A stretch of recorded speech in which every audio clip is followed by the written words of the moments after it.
inna iblisa qad labbasa qauman minal mutaakhirina fawada'u hikayatin likaramatil awliya'i litashyidihim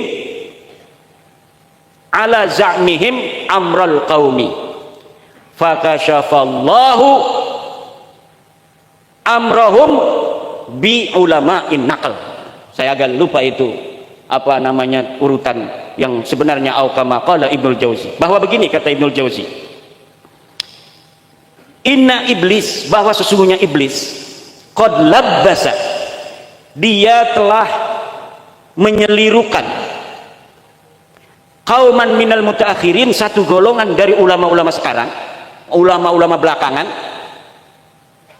Fawada'u, maka ulama-ulama ini yang telah diwahyukan oleh iblis ini, fawada'u hikayatin, maka dia membikin-bikin hikayat, membikin-bikin tentang cerita-cerita palsu.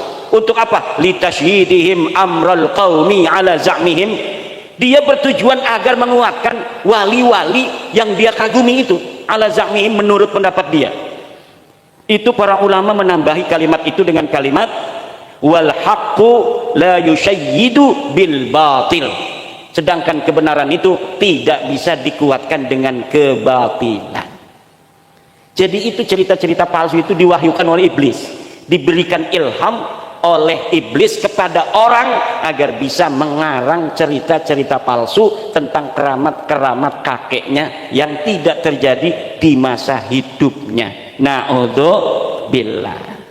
Nah, ini jadi harus kita jaga akidah anak-anak kita, jangan sampai terlepas dari akidah dan gaya Islam yang diajarkan oleh Wali Songo, kemudian mengikuti ajaran-ajaran baru, nyium-nyium kuburan adat Yahudi, jalan bareng-bareng begitu sambil megang-megang tangan ala orang-orang Syiah, joget-joget. Nah, sekarang ini santri banyak yang joget-joget karena nyontohnya Balawi yang sering joget. Orang yang disebut sebagai walinya saja itu senangnya joget, padahal menurut kita kiai-kiai Nusantara, orang joget itu nggak bisa jadi saksi nikah. Orang yang joget kakinya gerak-gerak begitu, badannya gerak-gerak, tidak bisa jadi saksi nikah. Tapi sekarang sudah biasa. Kenapa? Karena yang menjadi panutan dan tauladan bukan kiai-kiai Nusantara, tapi orang-orang Ba'lawi yang ngaku cucu Nabi tapi tidak terkonfirmasi, karena dia sudah nyata bukan keturunan dari baginda Nabi besar Muhammad sallallahu alaihi wasallam. Ya Hayyu ya Qayyum, ya Mannanu ya Dayyan,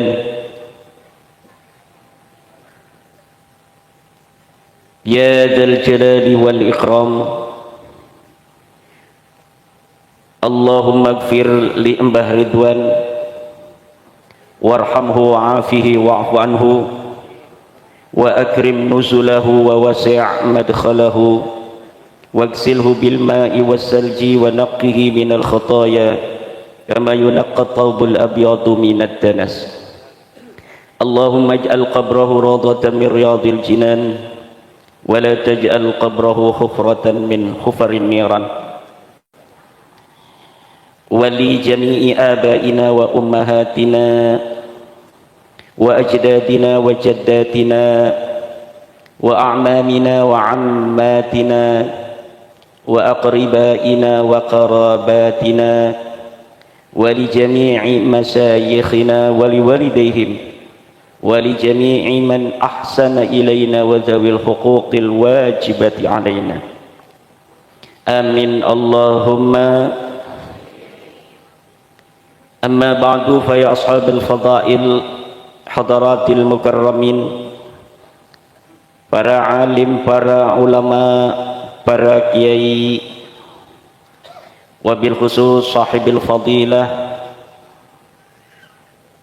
panjenenganipun Mbah Mufid sakeluarga, semoga senantiasa diberikan kesehatan dan keberkahan oleh Allah.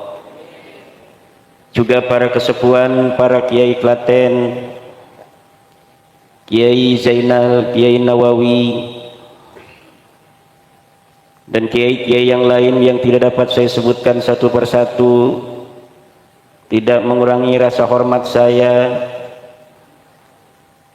Yang saya hormati Tubagus Mogi Nur Fadil Satya Tirtayasa, Ketua Perjuangan Wali Songo Indonesia Pusat,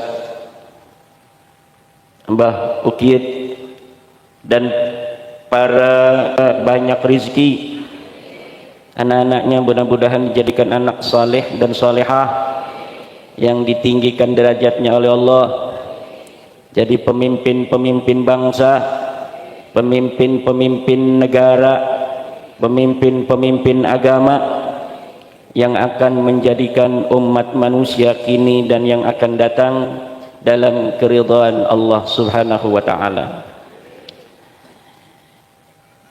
Dalam suasana yang penuh dengan kesyahduan, malam hari ini kita kumpul dalam rangka haul Mbah Ridwan, kakenda daripada Mbah Mufid. Kita berdoa semoga Mbah Ridwan Allah angkat derajatnya di sisinya, Allah terima segala amal baktinya, segala perjuangannya ketika beliau hidup, dan Allah ampuni segala dosa-dosanya, dan anak cucunya Allah jadikan anak cucu yang berbakti kepada leluhurnya, juga anak cucu yang akan meningkatkan derajat keluarga dari sekarang sampai hari kiamat. Haul merupakan tradisi, tidak ada amrun khasun, amrun makhsusun minad dini li dzikra haul aw li amalil haul, la yakunu. Bahkan haul ini merupakan tradisi keagamaan yang otentik, berasal. Artinya apa? Agama Islam hadir di Klaten ini, leluhur kita memang suka haul. Orang-orang Jawa zaman dahulu sebelum adanya Islam suka haul, tapi namanya bukan haul, dulu namanya serada.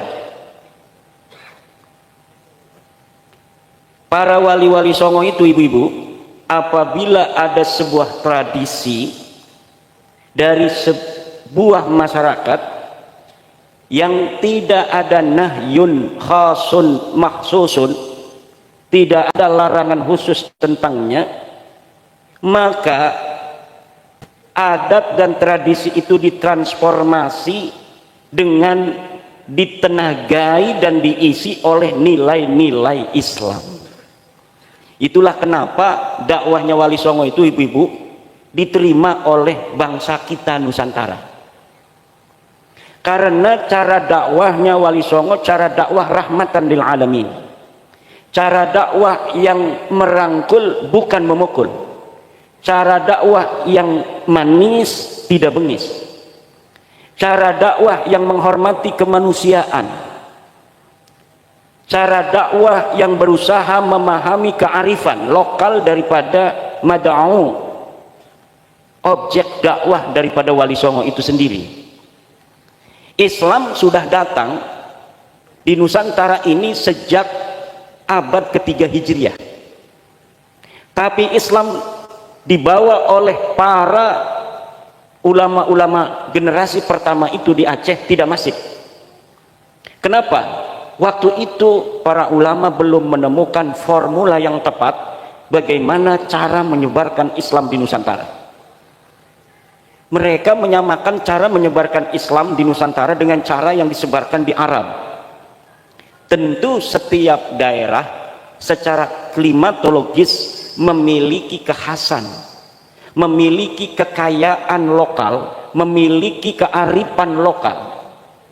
Tidak semua daerah bisa dimasuki Islam dengan cara yang sama dengan daerah lainnya, termasuk daerah sakral yang bernama Nusantara ini. Bagi orang yang belum tahu celahnya, cara menyebarkan Islam di Nusantara ini zaman dulu banyak yang gagal. Abad ketiga sudah masuk di Bandar Khalifah di Sumatera, sekarang wilayah Aceh, tetapi hanya pendatang-pendatang dari Arab yang mau masuk Islam, pendatang-pendatang yang dia berdagang dalam agama masa lalunya, misalnya dari Afghanistan, dari Bangladesh, dari Perindapan, India, datang ini dari Bani Qatadah, dari Mekah, keturunan Nabi dari Bani Qatadah, menyebarkan Islam. Mereka mau menerima pendatang ini, tapi orang asli Nusantara, orang Aceh, belum mau memeluk agama Islam. Tercatat agama Islam sudah dipeluk di Aceh baru pada abad ke-8 Hijriah. Dari mana diketahuinya? Dari pelancong disebut oleh orang Arab Jawa. Itu secara sosial antropologi. Tapi secara geografi orang Arab memanggilnya daerah kita ini Arkhabil. Orang Portugis memanggil kita ini Archipelago. Kita sendiri senang memanggilnya Nusantara. Dalam tradisi sosiologis antropologis, itu istilah Jawi itu sampai masa Syekh Nawawi Tanara Al-Bantani, sampai masa Syekh Ahmad Al-Fattani di abad 19, itu orang Thailand masih disebut Al-Jawi Al-Fattani. Kalau Syekh Nawawi disebut Al-Jawi Al-Bantani. Dari Minangkabau Al-Jawi Al-Minangkabawi. Dari Aceh Al-Jawi Al-Asis. Tetapi secara antropologis, geografis, kita dikenal dengan Arkhabil. Jadi kalau ada kalimat Al-Arkhabil, itu maksudnya fal muradu biha Nusantara. Idza utliqa Al-Arkhabil fal muradu biha Nusantara. Archipelago, semua gugusan pulau-pulau di dunia ini banyak, tapi kalau ada kalimat archipelago itu maksudnya gugusan kepulauan Indonesia. Datanglah agama Islam ke Jawa ini belakangan. Banten dulu kan nyebrang dari Sumatera, Banten, atau dari pelabuhan kayak di Tanjung Perak, Gresik, Tuban, itu agak berbarengan. Daerah-daerah pedalaman yang selatan seperti Klaten, Jogja, Solo Raya, ini belakangan Mbak Mufid. Kenapa jauh dari pantai utara? Pedagang-pedagang itu kenapa milihnya pantai utara? Kenapa wali-wali Songo membangun peradaban Islam di pantai utara? Karena relatif lautnya tidak terlalu galak. Mereka itu tidak seperti kita orang Nusantara yang leluhurnya adalah pelaut. Leluhur kita, nenek moyang kita adalah seorang pelaut. Kita bukan hanya bisa menundukkan utara, kita juga bisa menundukkan selatan. Makanya di Cilacap di selatan itu ada pelabuhan. Ditundukkan oleh siapa yang berani menundukkan keturunan Nusantara asli. Kalau keturunan orang-orang luar, mereka tidak berani melihat ombak yang begitu tinggi. Yang bisa nundukkan itu adalah pelaut-pelaut Nusantara asli. Kenapa? Dijaga oleh Nyi Roro Kidul. Ketika Nyi Roro Kidul ngelihatnya itu Kang Mas Durajak, wah ini cucu saya. Tapi kalau ngelihatnya Mbak Lawi, wah ini.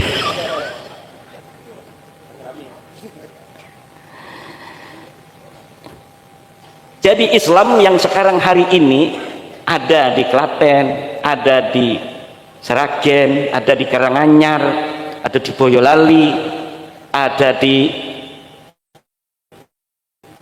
Kiri. Oh, Islam naon bisa bahasa Sunda eta.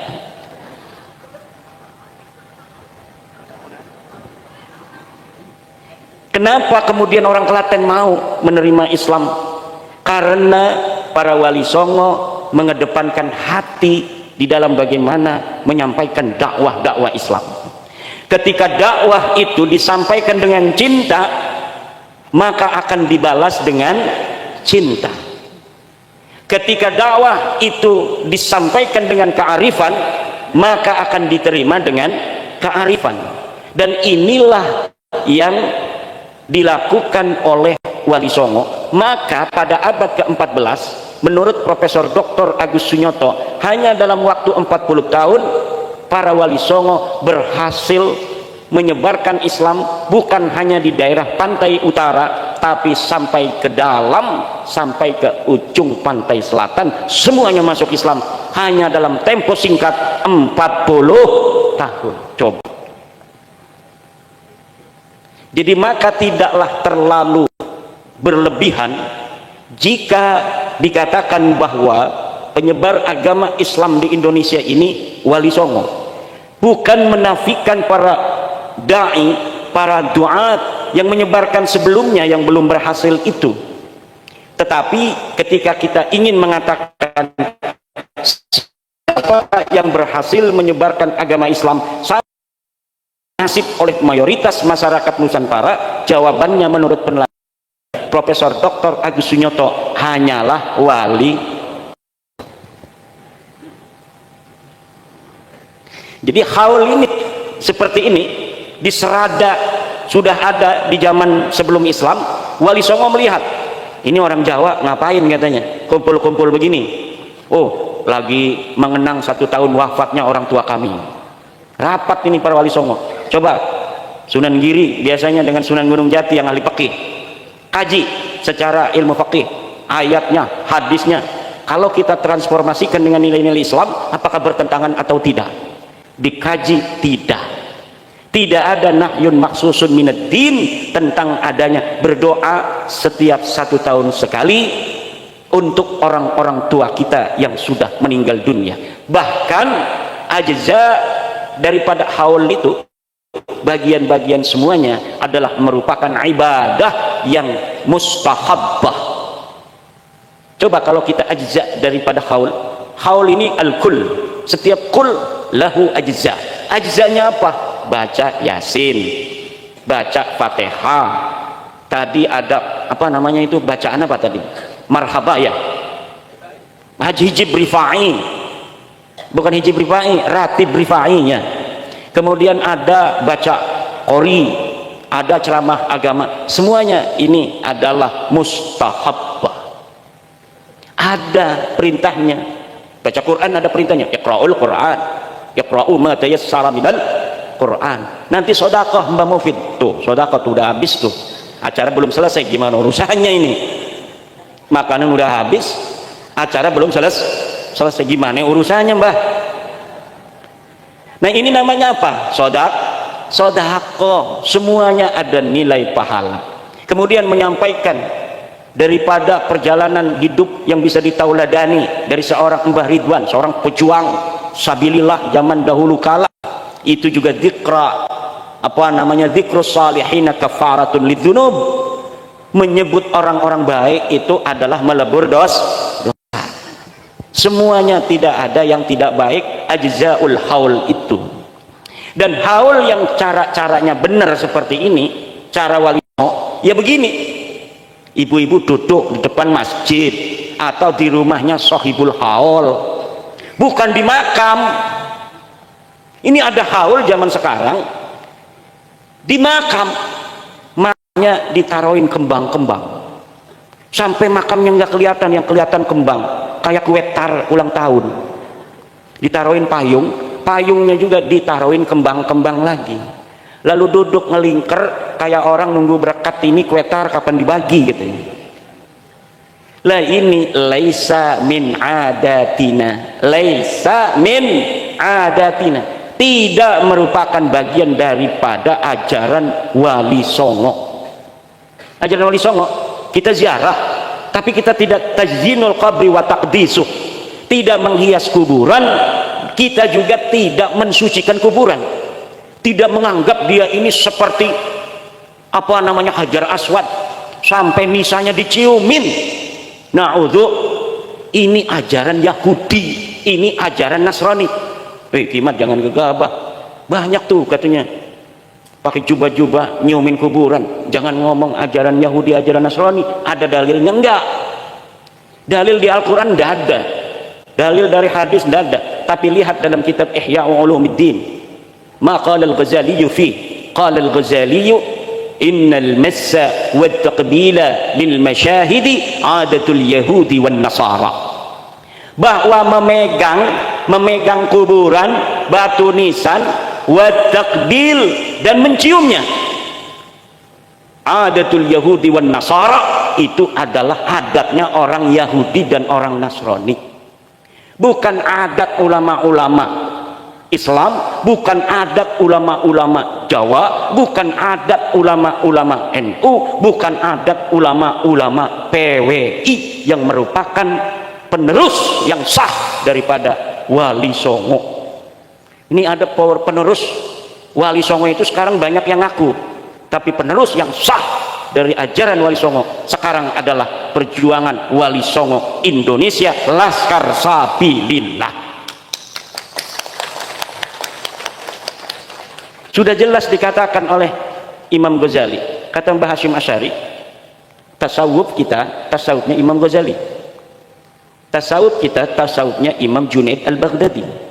Imam Ghazali sudah mengatakan innal massa wat taqbila lil masyahidi adatul yahudi wan nasara, bahwa memegang kuburan, mencium-cium makam, mencium-cium batu nisan, adatul yahudi wan nasara, adalah adatnya orang Yahudi dan orang Nasrani.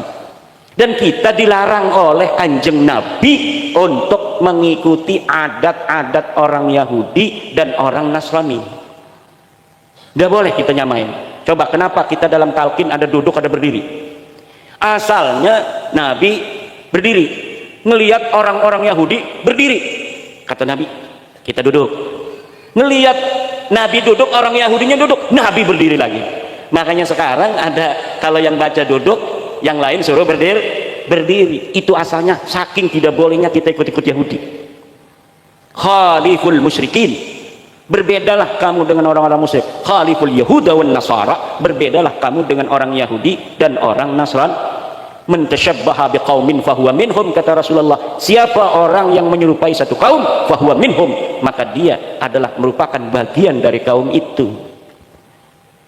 Makanya saya dimarahin sama anak-anak saya yang kecil-kecil itu. Sekarang di sekolah dasar itu pada ulang tahunan. Jadi ulang tahunan di sekolah. Jadi kalau ada yang ulang tahun, ibunya bawa-bawa kado. Nanti anak-anak itu yang lain dikasih kunir itu, nasi kunir yang kuning. Nah, anak saya pengen diulang tahunin juga. Kata saya, ulang tahun itu min adatil yahudi wan nasara. Kata ada teman saya, itu maulid juga kan tidak ada di zaman nabinya. Beda bos. Kalau maulid, orang Yahudi dan Nasrani tidak mengadakan maulidnya Nabi Muhammad. Ketika kita yang mengadakan pertama kali, berarti kita tidak mengikuti daripada Yahudi dan Nasrani. Tapi kalau ulang tahun, sebelum wong Klaten niki podo ulang tahun, wong Yahudi, wong Nasrani pada ulang tahun. Berarti kita ketika ulang tahun mengikuti gaya orang Yahudi dan gaya orang Bedanya di situ. Understand? Are you happy? Alhamdulillah. Jadi mau ulang tahunan gini. Lah kita itu kalau dakwah sama anak saja kan kita dakwah. Terserah anak kita. Sama istri aja, istri itu bukan kita loh.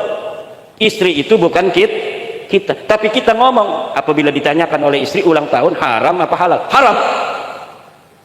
Makanya istri kalau tanggal lahir dia, wah ini tanggal sekian ya, diam aja, saya pura-pura blow on.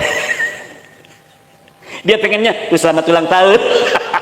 Ngomong selamat ulang tahun begitu juga berarti kita muafiqun li'adatil yahudi wan nasara. Banyak yang tidak setuju dengan saya, enggak apa-apa. Oh katanya Kiai Mat itu kayak orang Wahabi, apa-apa enggak boleh. Bukan enggak boleh. Maulid nanti enggak boleh dong kalau misalnya ulang tahun enggak boleh. Beda bos. Istidlalnya bagaimana? Karena maulid tidak pernah dilakukan oleh Yahudi dan Nasrani. Kita sebagai orang yang mengadakan sendiri. Jadi kita bukan follower, kita bukan pengikut. Kita mengadakan sendiri mastahsanna, sesuatu yang kita anggap baik menurut kita. Kalau ulang tahun itu baik menurut Yahudi, baik menurut Nasrani, kenapa kita mengikuti? Karena orang Yahudi Nasrani sudah melakukannya dan happy kan. Satu lagi keuntungan buat laki-laki, kalau kita tidak setuju adanya ulang tahun, kita nggak ada pengeluaran tambahan. Alhamdulillah. Setuju ya? Ini ulang tahun kemarin istrinya. Setuju. Tapi kalau ada yang ulang tahun saya nggak marah. Itu namanya cara dakwah.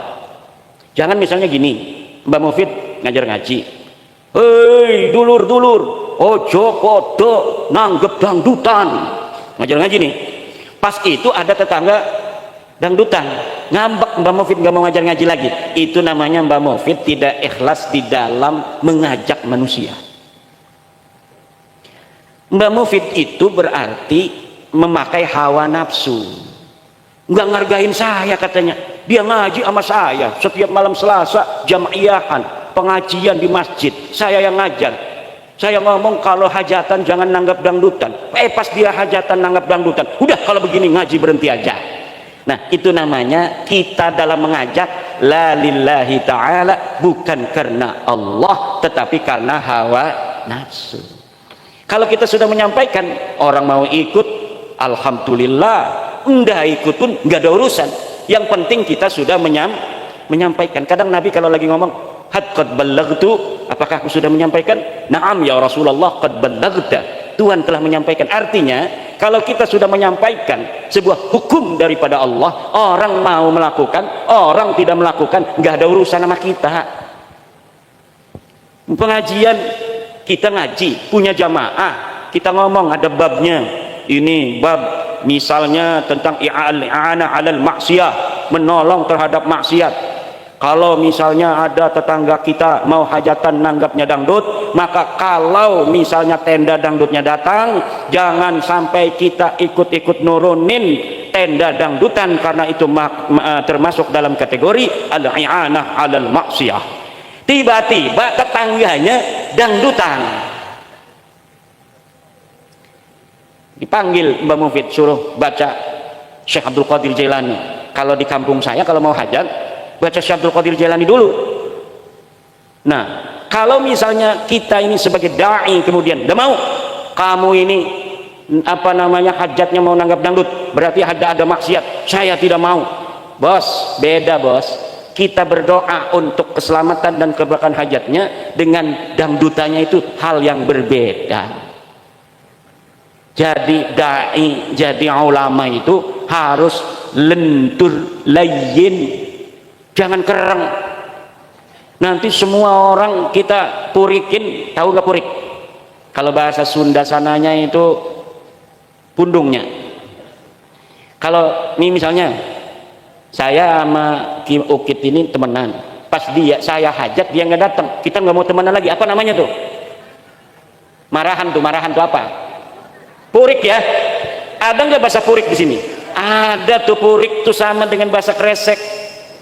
Kresek itu kampung saya, karena salah satu leluhur saya itu dari Wonogiri. Saya banyak leluhurnya. Karena pas ditelusuri memang kita orang Nusantara ini berasal dari berbagai macam suku bangsa. Kadang-kadang saling menikah. Kalau Nyai Wonogiri itu istri daripada Sultan Abul Maulana Muhammad Nasruddin Fakir Mahmud Abdul Qadir, punya anak Pangeran Soleh Mandura Raja, punya anak Raden Mahmud di Kresek tuh, punya anak orang Kresek itu, kampung Kresek. Kata Rumel Abbas kan itu kalau nyinggung-nyinggung saya, Kiai Kresek. Supaya tidak kelihatan orang Bantennya, padahal Kresek itu ida utli kok Kresek fal Banten niuna ya'rifun. Kalau disebutin nama Kresek, orang Banten semuanya kenal siapa daerah Kresek itu. Man kharaja min Kresek, siapa orang yang keluar dari masa lalu dari Kresek. Syekh Nawawi Tenaral Bantani itu bapaknya Syekh Umar, itu ngajinya ya di Kresek itu, namanya Syekh Syarif bin Ratu Antimah bin Syekh Alim bin Syekh Abdullah bin Syekh Ibrahim bin Syekh Hasan Basri bin Raden Mahmud bin Pangeran Soleh Mandura Raja bin Sultan Abdul Mafakhir Mahmud Abdul Qadir. Nah itu gurunya daripada Syekh Umar. Syekh Nawawi At-Tanar Al-Bantani adalah anak daripada Syekh Umar. Jadi bapak-bapak, ibu-ibu, ada bapak-bapak di sini satu.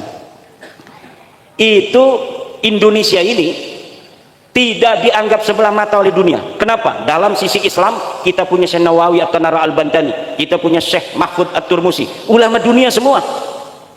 Termas itu, beliau lulusan Termas ya. Ini terkenal seantero dunia. Syekh Nawawi, Syekh Mahfud Termas, kemudian Syekh Arsad Al-Banjari, Syekh Khatib Al-Minangkabawi, Syekh Khatib Syambas, Syekh Abdul Karim Al-Bantani, Syekh Abdullah bin Abdul Qahar Al-Bantani, semuanya karangan kitabnya banyak. Dan sekarang juga ada pengarang kitab di Nusantara yang tidak mau keluar. Saya termasuk pengarang kitab yang suka keluar, suka ceramah, suka disorting. Tapi banyak ulama-ulama yang kitabnya hari ini dibaca di luar negeri, orangnya masih hidup, tapi orang Indonesia sama sekali nggak kenal. Di Madura itu ada Syekh Taifur Ali Wafa, mungkin pengurus PBNU aja nggak kenal, atau kenal nggak mau bawa-bawa, malah bawanya orang-orang yang nggak jelas dari luar negeri, yang kalau di sini levelnya itu level anak pelosok baru 3 tahun, suruh ceramah di PBNU. Ilmunya itu hebatan orang-orang Nusantara. Hari ini siapa orang yang paling banyak hafal kitab Alfiyah? Negara mana orang yang paling banyak hafal kitab Alfiyah? Indonesia. Orang yang kalau ngaji dari satu kitab mulai Alhamdulillahirabbil alamin sampai tamat wallahualam bisawab, tidak ada satu huruf pun yang ditinggal orang mana? Orang Indonesia.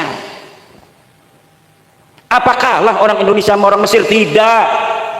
Kalau betul-betul orang-orang yang berilmunya dari Indonesia ini mau keluar, maka ulama-ulama dunia hari ini yang hidup bisa jadi kalah oleh ulama-ulama Indonesia. Tapi ulama Indonesia yang alim-alim kadang-kadang nggak mau ikut-ikutan campur, nggak mau masuk PCNU, nggak mau masuk PWNU, apalagi PBNU. Dia maunya ngajar ngaji aja sama santrinya. Kadang santrinya cuma 20, santrinya cuma 100, tapi ilmunya luar biasa. Dia tidak pengen santri-santri banyak-banyak. Banyak ahli ilmu yang seperti itu. Mbah Ihsan Jampes, pengarang kitab Sirajut Talibin, yang kitabnya mendunia, baru wafat tahun 50-an. Orang Indonesia nggak ada yang kenal waktu masih hidupnya. Tapi ketika sudah wafat, Syekh Ihsan Jampes ini terkenal di seluruh dunia karena cara penulisan kitabnya yang halus bagaikan karangan orang Arab. Makanya saya itu yakin kalau diadakan MTQ tingkat internasional, orang yang paling teliti baca kitab sedunia itu bukan orang Mesir, bukan orang Saudi, bukan orang Madinah, tapi hari ini yang paling teliti baca kitab orang Indonesia. Saya berani jamin, senajan profesor dekening Timur Tengah baca kitab dengan kiai-kiai Indonesia, walaupun ke Indonesia kalau baca kitab kita dengerin ngantuk.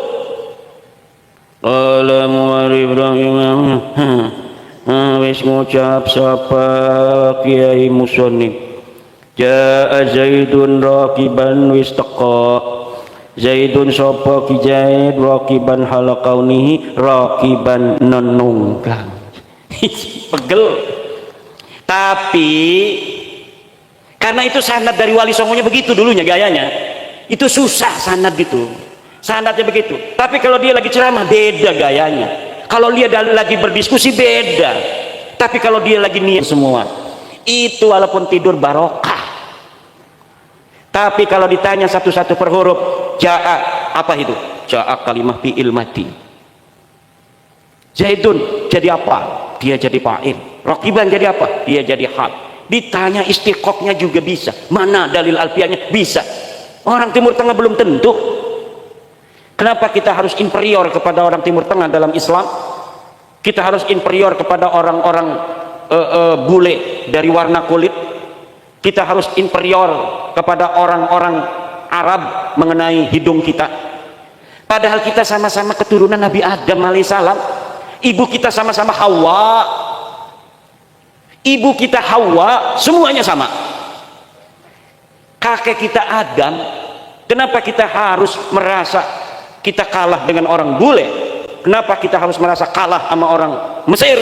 Kenapa kita harus kalah dengan orang Arab? Kita bangsa Nusantara, bangsa besar.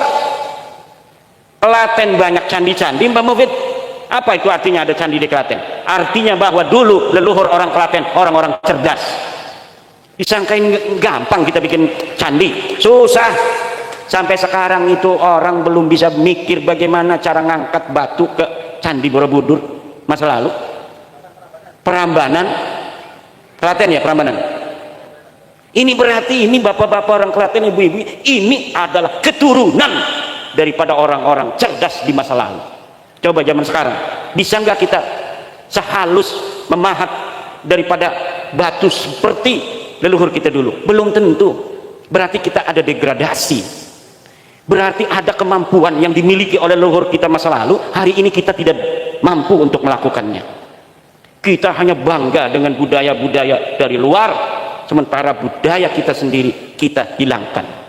Agama boleh berbeda. Leluhur kita waktu itu masih Hindu, leluhur kita waktu itu masih apa namanya Buddha, tapi kan kemampuannya bisa kita ambil. Kita bisa bikin masjid kayak Prambanan kalau kita hari ini masih bisa memahat seperti leluhur kita dulu. Kenapa masjidnya begini nih? Nggak keren, nggak ada batu-batu yang bertumpuk-tumpuk, karena kemampuan kita jauh dari leluhur kita. Kenapa bisa kemampuan orang Nusantara hari ini terdegradasi? Karena kita dijauhkan, dipotong hubungan kita dengan leluhur kita. Dianggapnya kita ini ujuk-ujuk lahir jadi Islam, sebelumnya tidak ada leluhur kita di Nusantara. Kita ini keturunan para raja-raja di tanah Jawa. Minimal tukang batu Prambanan itu leluhur kita. Minimal itu. Cerdasnya luar biasa. Arsitektur dunia melihat Prambanan terkagum-kagum. Orang sini lahir sampai lulus SMA ada yang belum pernah ke Prambanan. Betul? Saya ke Prambanan berkali-kali bawa santri ke Borobudur. Orang sini nggak pernah naik Borobudur, nggak pernah naik Prambanan, cuma jualan bakpia itu di pinggir jalan. Betul? Berarti cerdasan ibu-ibu. Dapat duit, kita dapat capeknya.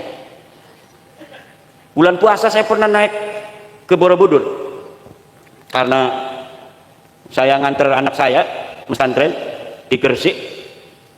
Pulang-pulang mampir dulu ke Borobudur. Kalau saya kan nggak puasa, musafir, tapi saya bawa teman Ustadz. Kata saya, musafir nggak apa-apa, nggak puasa juga, saya mah kuat katanya. Dia tetap puasa terus 2 hari. Pas saya ajak naik ke Borobudur, di atas itu saya minum aqua, mau buka enggak, saya kuat. Semakin siang semakin panas. Turun-turun ada dawet, dia di belakang saya kan, saya sama istri, dawet kata saya, dia diem aja. Mau apa itu? Dawet, ya udah satu lagi gitu ya. Bo, kita ini agama suruh puasa betul, tapi ada hal-hal di mana kita boleh meninggalkan kewajiban itu dengan adanya udzur. Misalnya kalau kita sedang bepergian atau ada mane, misalnya ibu-ibu sedang haid, nggak apa-apa, nggak puasa, bahkan nggak boleh itu ya. Tapi nanti kalau sudah bulan Syawal, sambil puasa sunnah Syawal 6 hari sambil kita qadha. Kalau kita nggak qadha dalam 1 tahun, ingat tahun berikutnya harus ditambah 1 mud itu nasi itu beras. Nah, ini bapak-bapak ibu-ibu yang ingin saya terangkan pada kesempatan malam hari ini mengenai adanya budaya-budaya yang dikira ini budaya kita, seperti megang kuburan, nyium makam, padahal itu bukan budaya kita. Bahkan itu budaya kafir, budaya Yahudi dan Nasrani. Maka jaga anak kita jangan sampai ikut nih golongan orang-orang yang suka nyiumin kuburan. Doraka. Kita biarkan anak kita, keluarga kita, istri kita mengikuti kabib-kabib yang suka nyium makam itu, berarti kita membiarkan anak keluarga kita untuk mengikuti cara Yahudi dan cara Nasrani. Sudah jelas dalam kitab Ihya Ulumuddinnya.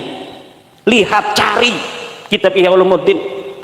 Saya ulangi lagi, innal massa wat taqbila lil masyahidi adatul yahudi wan nasara.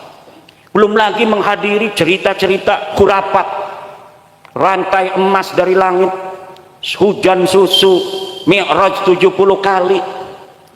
Ini lihat di dalam kitab Hadhihi hiya as-sufiyyah fi Hadramauta. Apa yang dikatakan ulama tentang cerita-cerita Ba'lawi? Inna hadhil qisasa kufrun bawahun la yajuzu i'tiqaduha wa la ar-riwayatu anha illa ala sabilit tahakkumi war raddi 'alaiha. Bahwa tidak boleh kita meyakini daripada kisah-kisah khurafat yang diceritakan oleh Ba'lawi itu. Saya ulangi lagi supaya satu-satu kalimatnya. Inna hadhil qisasa, bahwa sesungguhnya kisah-kisah Ba'lawi ini, karena kitab itu khusus menerangkan tentang kisah-kisah Ba'lawi. Kufrun bawahun, dia adalah kekufuran yang nyata. La yajuzu i'tiqaduha, tidak boleh meyakininya, cerita-cerita dusta dan cerita-cerita khurafat itu. Wala ar-riwayatu anha, dan tidak boleh menceritakannya kepada orang lain. Illa ala sabilit tahakkum, kecuali atas dasar jalan menghina, meledek, awir raddi anha, atau kita menolak daripada adanya cerita-cerita itu. Boleh kalau kita menceritakan, oh ada orang menceritakan kakeknya bisa menurunkan rantai dari emas, itu kalau kita meriwayatkannya ala sabilit tahakkum, meledek, ngerosting, boleh. Awir raddi anha, atau kita menolak bahwa ini adalah cerita dusta, boleh meriwayatkan seperti itu. Tapi kalau meriwayatkan saja, itu disebut oleh ulama itu kufrun bawahun, dia adalah kekufuran yang nyata. Na'udzubillah summa na'udzubillah min dzalik. Lalu kiai dari mana sih mereka dapat cerita-cerita itu? Kalau memang dulunya nggak pernah terjadi cerita-cerita dusta, cerita-cerita palsu, dari mana mereka sampai bisa ngarang-ngarang kitab berjilid-jilid tentang cerita-cerita keramat-keramat palsu? Ibnul Jauzi kenal? Beliau mengarang sebuah kitab namanya Talbisu Iblis. Kitabnya apa namanya? Talbisu Iblis. Kata Ibnul Jauzi, inna iblisa qad labbasa qauman minal mutaakhirina fawada'u hikayatin li karamatil awliya'i li tashyidihim ala za'mihim amral qaumi fakashafallahu amrahum bi ulama'in naql. Saya agak lupa itu apa namanya urutan yang sebenarnya, au kama qala Ibnul Jauzi, bahwa begini kata Ibnul Jauzi, inna iblis, bahwa sesungguhnya iblis qad labbasa, dia telah menyelirukan qauman minal mutaakhirin, satu golongan dari ulama-ulama sekarang, ulama-ulama belakangan. Fawada'u, maka ulama-ulama ini yang telah diwahyukan oleh iblis ini, fawada'u hikayatin, maka dia membikin-bikin hikayat, membikin-bikin tentang cerita-cerita palsu.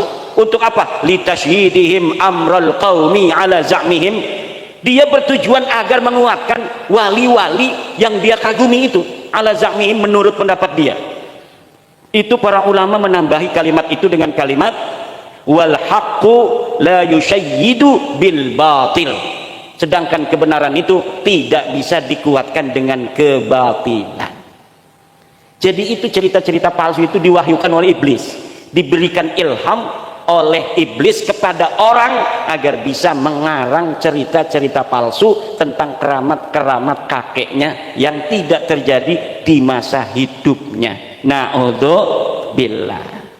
Nah, ini jadi harus kita jaga akidah anak-anak kita, jangan sampai terlepas dari akidah dan gaya Islam yang diajarkan oleh Wali Songo, kemudian mengikuti ajaran-ajaran baru, nyium-nyium kuburan adat Yahudi, jalan bareng-bareng begitu sambil megang-megang tangan ala orang-orang Syiah, joget-joget.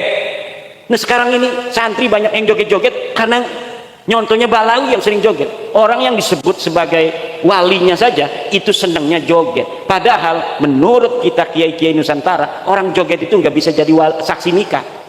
Orang yang joget kakinya gerak-gerak begitu, badannya gerak-gerak, tidak bisa jadi saksi nikah. Tapi sekarang sudah biasa. Kenapa? Karena yang menjadi panutan dan tauladan bukan kiai-kiai Nusantara, tapi orang-orang Ba'lawi yang ngaku cucu Nabi tapi tidak terkonfirmasi, karena dia sudah nyata bukan keturunan dari baginda Nabi besar Muhammad sallallahu alaihi wasallam. Inilah yang dapat saya sampaikan, mudah-mudahan ada manfaatnya. Kita berdoa mudah-mudahan Mbah, ini fotonya Mbah ya, kok mirip Mbah Mufid, gantengan Mbahnya